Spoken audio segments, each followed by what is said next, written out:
तुम्ही अशा पद्धतीने कुठेतरी राजन पाटील यांनी त्यांच्या मुलांना समज द्यावी अशी भावना त्यांनी व्यक्त केली. अहो हे समज देऊन समजणार नाही. राजन पाटील काय समजणार? बापच बिघडले तर त्यात पोरांकडनं सुधारण्याची काय अपेक्षा करता? जो बाप असं म्हणतो की 17 वर्षी माझ्या पोरांच्यावर 302ची कलमं दाखल आहेत आणि आम्हाला त्याचा अभिमान आहे.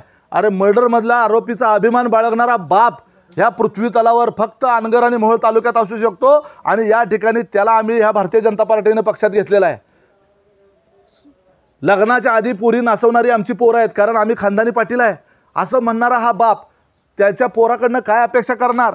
अशा पद्धतीनं नालायक बिघडलेली जी कार्टी आहेत ह्यांचा बापच ज्या वेळेला अशा पद्धतीचा बिघडलेला आहे त्या पोरांकडनं काय अपेक्षा करणार? कसले संस्कार झालेले त्यांच्यावर? यावर अजितदादांसोबत काही चर्चा झालेली आहे का? अजितदादांच्या सोबत माझी काही अद्याप चर्चा झालेली नाही. आम्हाला सगळ्यात महत्त्वाचं काय आहे की या ठिकाणी आमचं आज अपील दाखल करायचं आहे, न्यायालयामध्ये जायचं आहे. त्याच्यामुळं तुमचं सगळे चॅनलवाल्यांबरोबर बोलतोय, फोन आलेही असतील परंतु मला वेळ मिळालेला नाही. मी या संदर्भामध्ये निश्चितपणे माझ्या पक्ष नेतृत्वाशी चर्चा करणार आहे.